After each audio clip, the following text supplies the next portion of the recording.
had a question about hyperawareness of reading and thoughts. Someone struggling with this. I think this is a common one.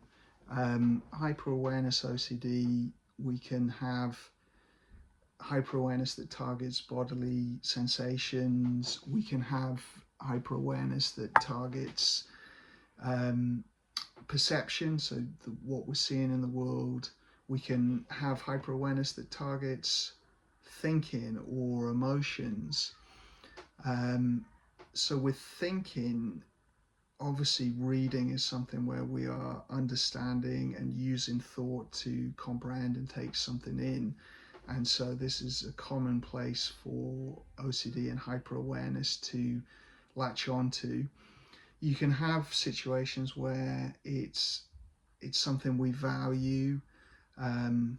You know, we value education, we value learning, we value our work, things like that. And so we start to get hyper awareness about are we understanding and functioning, taking something in, and then the hyper awareness and checking and monitoring of cognition, understanding, how you read, language. These things start to become really tricky. And I personally had this quite a bit. So I had phases of time where language, it was like I could understand it, but I felt like I couldn't.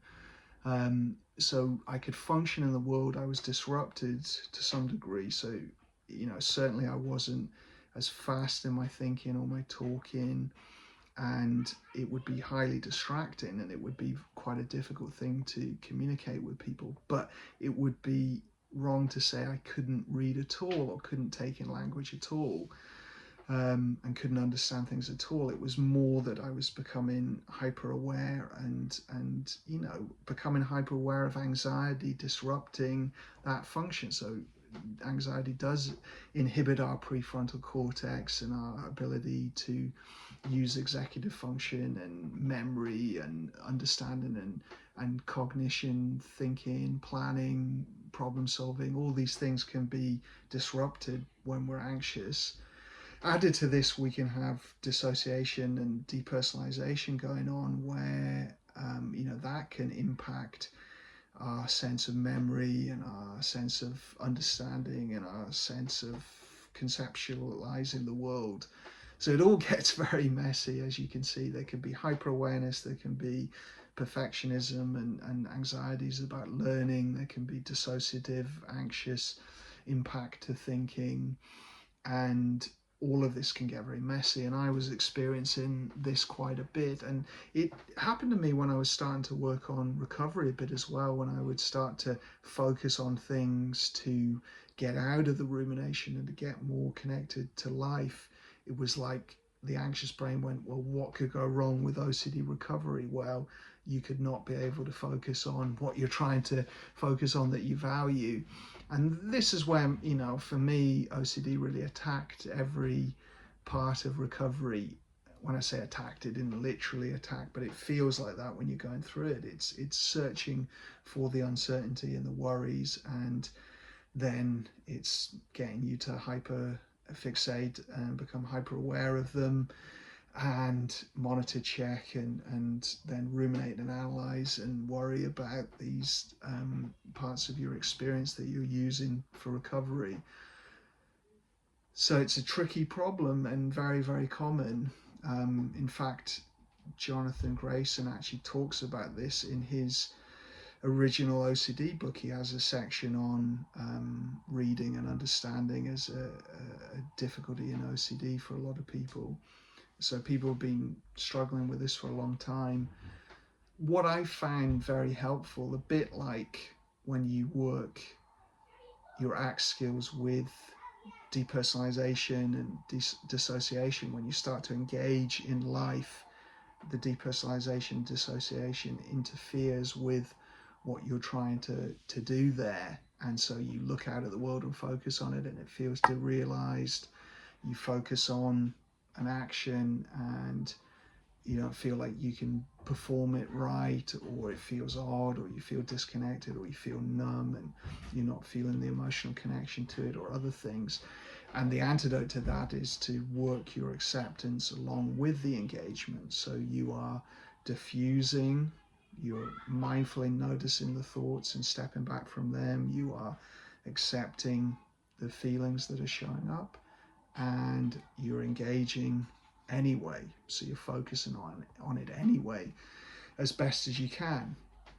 And you're trying to use the ACT skills to interrupt the judgment of this, because a lot of people get tripped up by, it doesn't feel as good as, I can't read as well as I could before, I can't engage as well as I could before, I can't perform socially as good as I could before. And like, yes, that is true, but if you focus on that and you engage in that, it will only exacerbate the problem, because you put in more attention, not on purpose, it's happening because it's difficult and distressing, but more of your attention is getting locked onto the difficulty, and so the values are fading into the background, the difficulties going into the foreground. And we want to gradually train the opposite, so that we, you know, use our ACT skills with the difficulties and then get more engaged with life. In fact, that's what the visual metaphor is trying to show.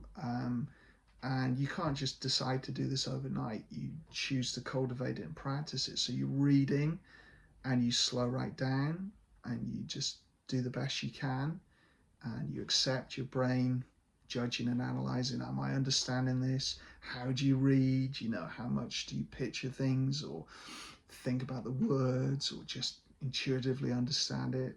Okay, all that analysis is going on, or the noticing the blank mind and the brain fog and all the things that make it hard to read and understand things. You just acknowledge that as best you can and refocus and engage and read anyway. And you start with small periods of time. You maybe set a 5-minute timer and you just read for that period of time, and then over time you increase that. So you do 10 minutes, 20 minutes. And for me, I would be rereading a sentence multiple times until I felt like I'd taken it in a little bit more. You know, if I was totally blanking and brain fog and really struggling to understand it and ruminating about understanding, okay, you know, I'm not going to really fully take this in yet, but I can probably take it in well enough to function, because it's not like I've got a neurodegenerative disease. You know, of course you can get, that's another thing I should say, actually, you can get health anxiety and mental health anxiety about all of this as well. So if it's a new symptom and you've never had it checked out, as with health anxiety always, you're allowed to get it checked out once. And, you know, if you don't get good medical care, you're always allowed a second opinion. But then besides that, you know, unless other people are saying, Johnny, you can't understand me and you're not communicating normally, I think there's something wrong with you. Unless that's happening, we've got to trust that we're probably over judging how much we're not able to understand and communicate and function and read. You know, we're probably taking in, you know, 10% of what we're reading rather than the 75 we normally can, or whatever. It might ebb and flow. So you try to do the best you can. You use timers, you used ACT skills like dropping anchor and dropping anchor for overwhelm, and the ideas from diffusion and acceptance that you can find on the OCD skills playlist. So you follow that progression of dropping anchor and maybe some diffusion on its own and acceptance on its own and some dipping in and out the stream. So that progression of skills you can practice, and then you try to bring that into reading. And you when you catch your mind analyzing and judging, am I taking it in, or noticing the blanking and the issues with memory and the brain fog, you acknowledge that, you notice what you're feeling, and then you refocus on reading, and you slow right down and you reread things a little bit if you need to, and you do the best you can and you practice this. And what I found was the more I did that over time, eventually I started locking in again on what I was reading and started being able to understand and take things in again. And then it went back to feeling quite natural, like I could read different things and take them all in again. But we've got to be willing, once we're in that place, if we slip back into it's all difficult again, okay, I can accept that. I can work with that. That's how I feel now. It's not that I never have awareness of, mind blanking or brain fog or my brain wanting to latch on to understanding. Those thoughts occasionally will come up like any OCD theme, but I'm willing to just acknowledge that and not respond, let it come and go, stay focused, read as best I can. I'm not expecting myself to have perfect cognitive ability at all times, because that ain't going to happen for me. So I'm accepting that some days I'm going to have good, mental faculties and acuity, and other days it's going to be foggy and more difficult, and I can be compassionate and understanding of that. And the better I get at focusing when I'm triggered with high acceptance, the easier all this gets, and the more peripheral it gets, and the less you're bothered by it, and the more normal days you have or normal experiences of reading. But it takes time and it takes practice, and as I always say on this channel, if you're really struggling with this stuff, you need to work with a therapist that understands it.